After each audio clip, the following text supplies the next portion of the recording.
Ladies and gentlemen, and warm welcome to Brandon Royval up against Matheus Nicolau this weekend. This should be an absolute banger for the flyweights. How important is this one in terms of the top of the division for the title picture? I think it's super important. I think without considering Davison in the rankings, you're looking at number 3 versus number 4 right now, fighting the title weight contender, and number 2 is coming off a loss, and also number 2 took an L to me. So it's just like I think this is the next title contender fight. You've beaten or faced a lot of pretty much the best of the best in the world. Where does your opponent rank? I suppose you'll find out a lot more on Sunday, by Sunday. But how good is he from what you know of him, what you've seen of him? He looks skilled. He looks skilled, man. I feel like there's a lot of mystery behind his fighting style, and I'm kind of interested to find out what he's about in the cage and just kind of see where we go along there. Because to me, I feel like his fighting style is a little frustrating, and I'm the type to get frustrated. So frustrated, make a fight happen. So I guess just for me, it's just kind of be patient and just try to find out, because like I said, he's a mystery to me a little bit. What has he got for you in terms of things to worry about? Just patience is the only thing that he really has that I think he has over me that I lack. Is just he's super patient, and I'm not. You're both coming into this off a win over Matt Schnell. You both finished Matt Schnell. Who had the better one?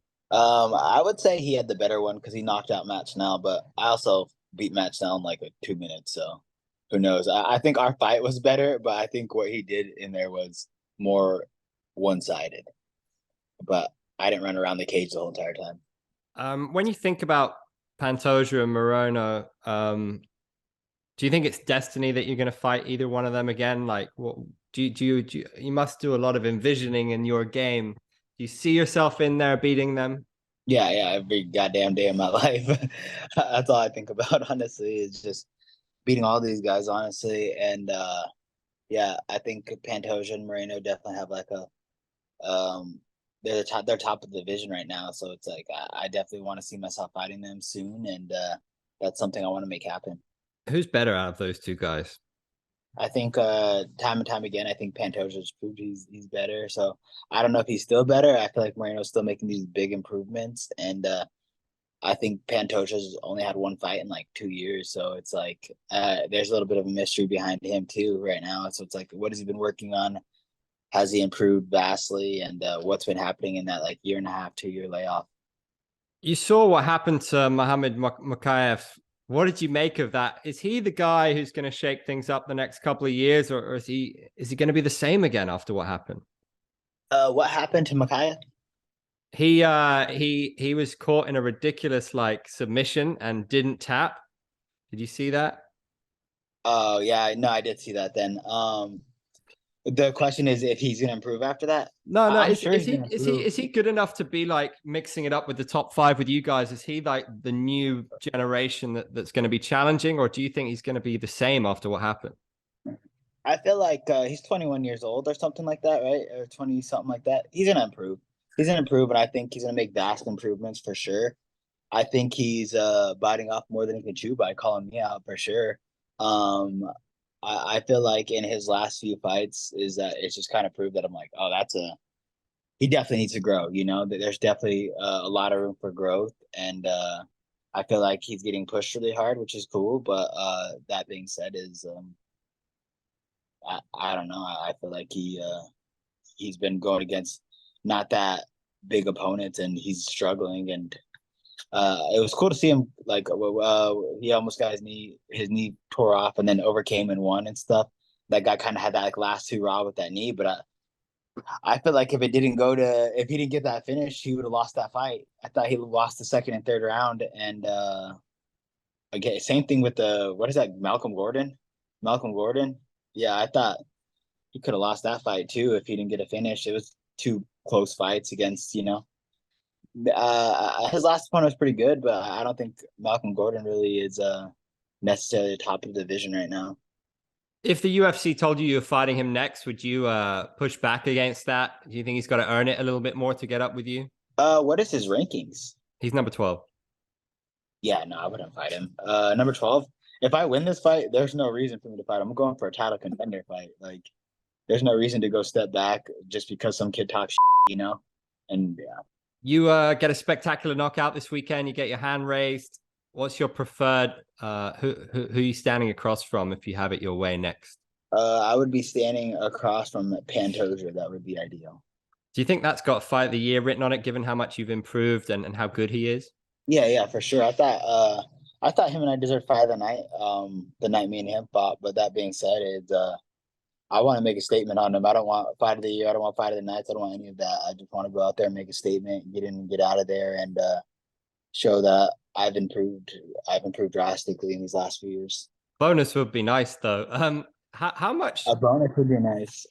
How much are you pleased with how far you've come, given what you've had to sacrifice to get here? Do you feel it now that you've arrived, that you are legitimately one of the best in the world, that you are established as one of the best in the UFC?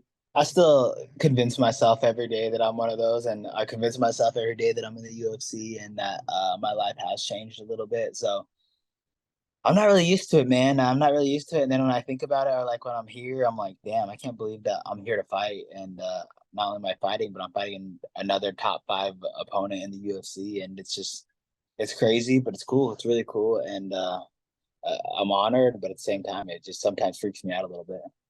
What do you make of this generation? Because we grew up, we saw DJ dominate, and Cejudo came along. We had some great fighters in there, the John Dodsons and John Linekers. But now it feels like there's just killers, and the top 5, top 10 could all maybe beat each other. So is this more of a golden generation in a way?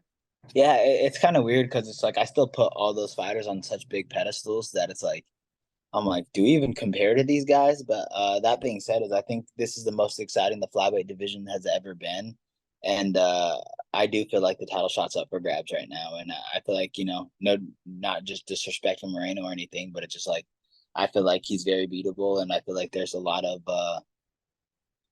a lot of people that are capable of doing that are on the way up.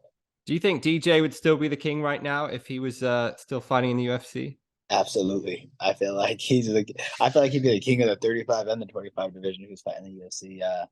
Yeah, I put that guy on a pedestal. Yeah, he's unbelievable. We're going to wrap up with a little quick fire. We're going to do a different one for you this time, if that's okay. So what is the best combat sports movie ever?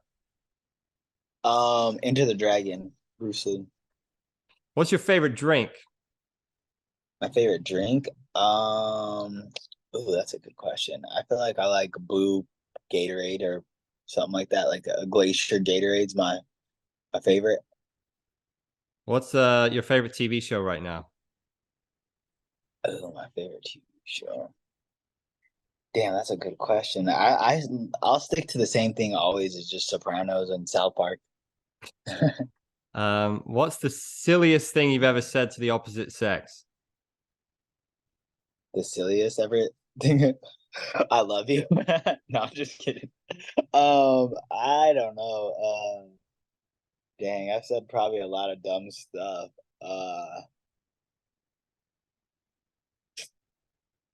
That's a good question. I don't know, man. I'm sorry on that That's one. a tough one to think of off the top of your head. Who's the nicest person in MMA? The nicest person in MMA. I don't know. I just met Tatsuro Taira or whatever, the kid in my weight class.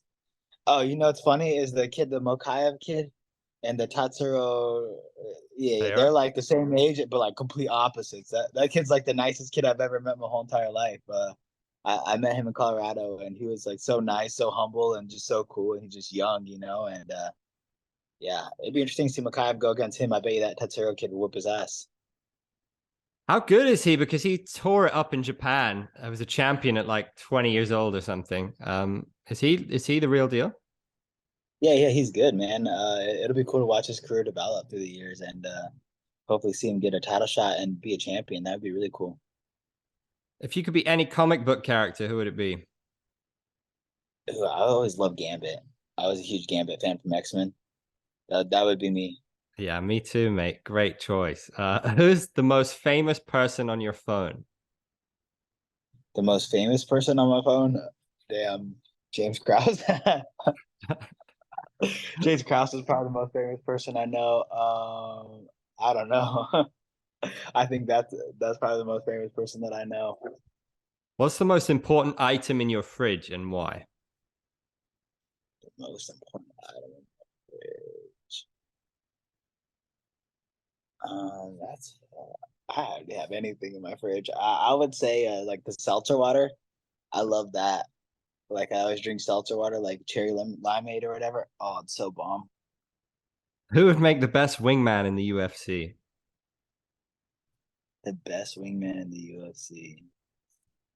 I would say, dang, Borrachino or whatever. What's his name? Paulo Costa? Augusta. I feel like maybe not the best wingman. He probably steal some girls from me, but he's probably gonna bring a bunch of them. um, who would make the best WWE star from the UFC? Probably Colby. And yeah, he's got the Dan Lambert influence. Who is the most interesting person right now in the whole promotion? The most interesting person. I don't know. Let me think.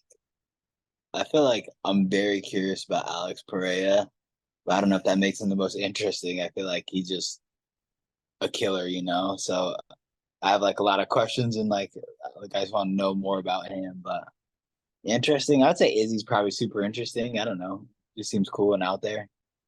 Yeah, both of those guys make that rivalry. It's fascinating. I guess we'll see Yeah, what pans out in the coming years if they fight again. Mate, it's always a pleasure, Brandon. Good luck this weekend. Respect. Appreciate it. I appreciate you. Have a good day.